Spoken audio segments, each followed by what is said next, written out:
Began my mind map with the central image of the question mark, because that is the foundation of practitioner inquiry. And my other image that I have related to practitioner inquiry is the current climate that exists. And then I also have the tide of other outside forces that are trying to impede practitioner inquiry. So I show the teacher practitioner trying to stem that tide. And then I go on to discuss the community of practitioners and who they are and why they do what they do. And then I will go into discussing the 5 themes of practitioner research that are addressed in this chapter.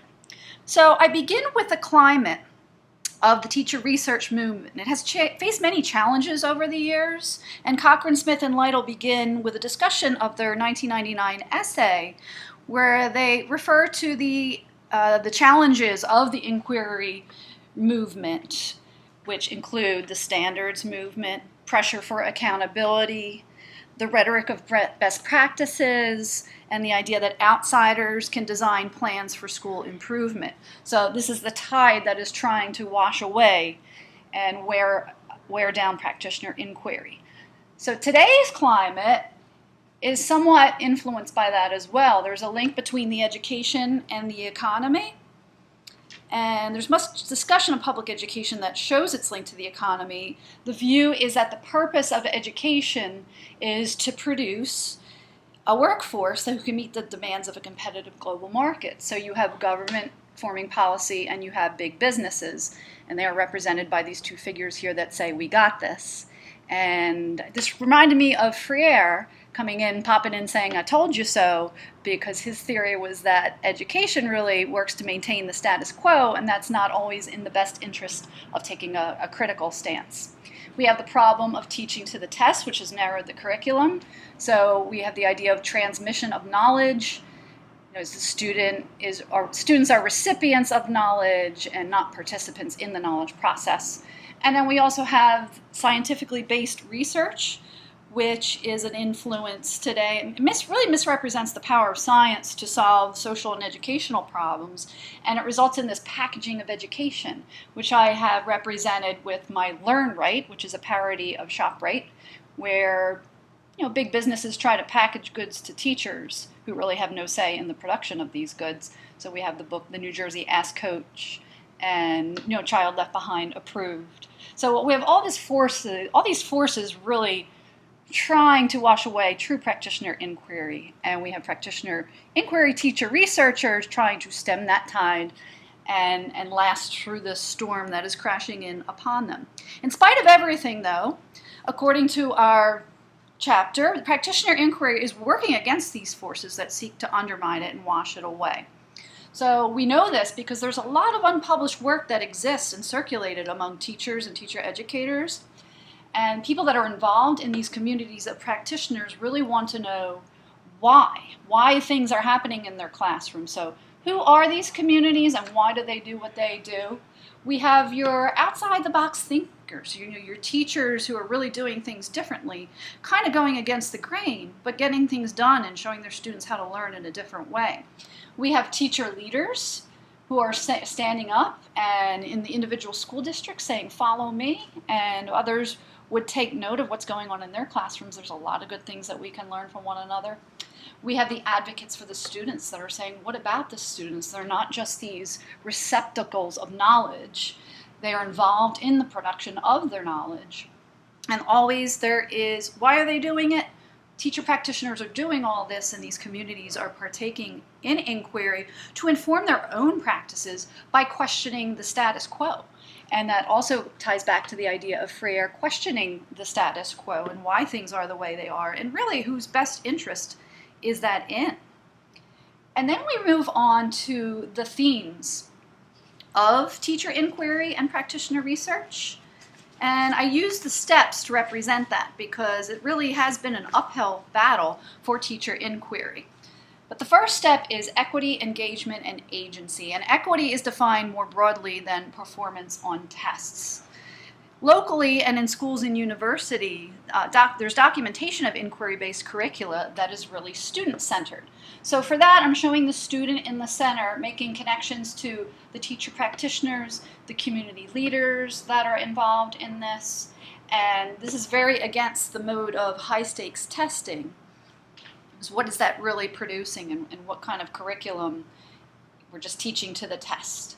And that is problematic. So inquiry-based curricula is really a three-way relationship, probably more than that actually, but it's connecting the students, very student-centered, to the teachers, who then ask questions back to the students, and students producing, being part of forming the curriculum as well, and seeing how they can be used for social action. And that's why I have Freire right here saying I'm back, because he really would approve of this horizontal teacher-student relationship, the close connection between student inquiry and teacher inquiry, and the demonstration of educational opportunities through critical action research. This really posits students as change agents in their own education, and that is a very much a different way of looking at things. And then another step, moving upwards in the uphill battle to maintain practitioner inquiry, are the new conceptual frameworks that arise out of this stance. There's been a theorizing of the practitioner inquiry movement, and these are some of the theorists who are involved in these discussions. We have Patricia Carini's essays. One that is foremost spoken of is From Another Angle, Children's Strengths and School Standards. This explored the documentary processes at the Prospect School in Vermont, and it really returned the focus of educational research on the students and teachers, where it rightfully should be. So there was a two-way relationship, rather, between Carini and the Prospect School, where she really informed much of her philosophy from what was going on there in this oral inquiry process that was taking place. And if the idea is that if you really want to know what's going on in classrooms and in schools, ask the students and ask the teachers, and keep these lines of communications certainly open. Sonia Nieto has also added to the conversation, so I included her here as well. She's turned a focused eye on teacher practices and their relationships to students and their learning environments that they create. And then Lankshire and Noble, who are at the forefront of discussion of new literacies, have also written a handbook for teacher research from design to implementation. And they discuss how teacher-practitioner research is very similar to quantitative research in its expansion. Now, there's always questions of ethics whenever you open up these lines of communications and you involve new stakeholders in the process, which we'll talk about more in a bit on one of my other steps. But anytime you have new conceptual frameworks and new theories, it does involve a whole new set of ethics for study. And this involves, the authentic participants, the teachers, the administrators, the parents, community members, school staff, and university faculty. So these boundaries have become more open and more porous. And then we have the inquiry communities themselves.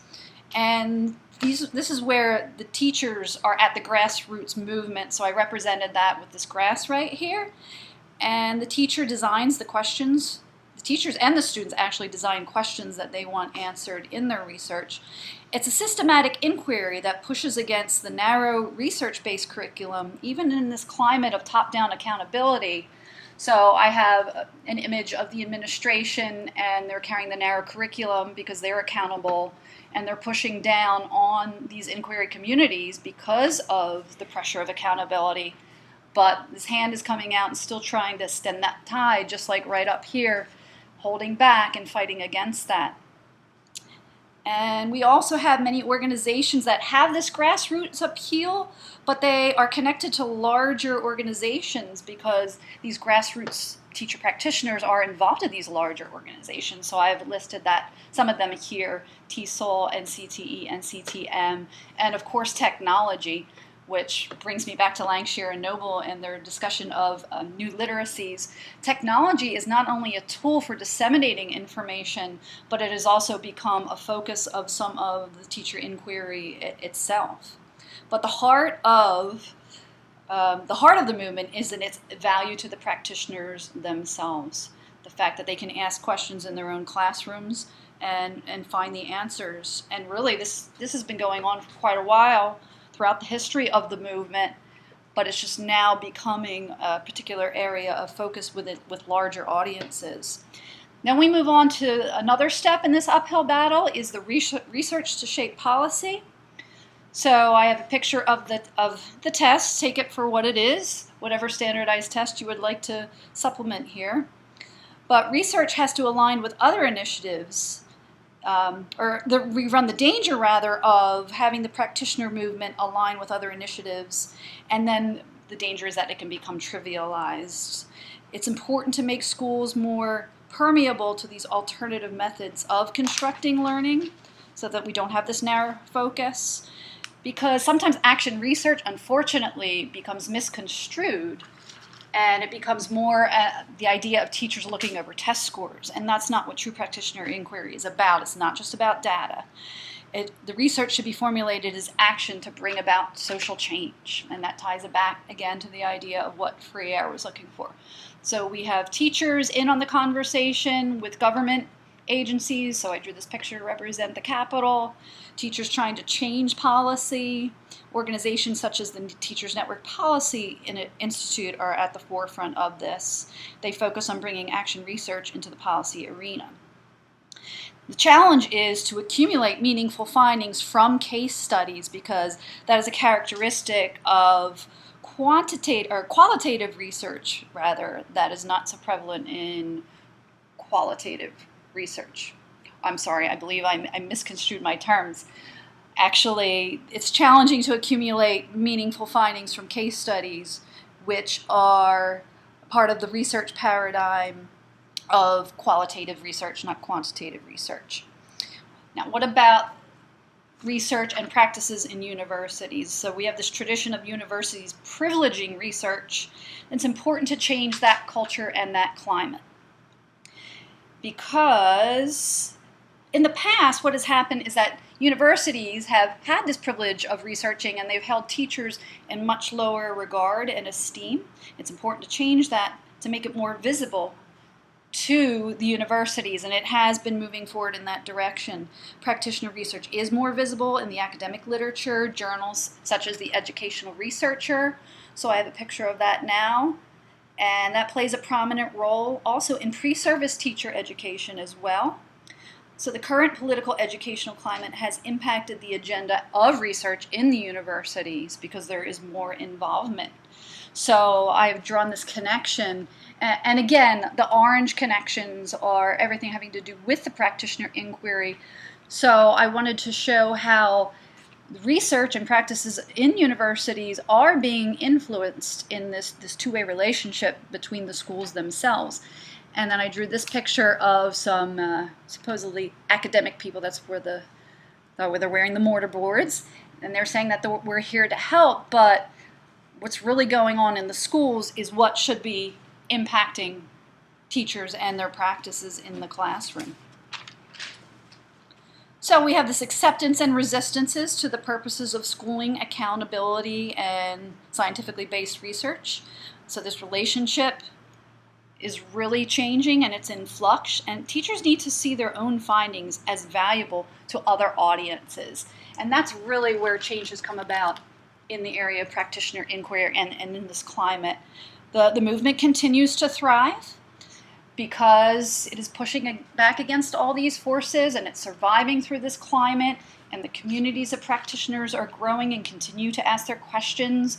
They're fighting these uphill battles, but there are new players in the field.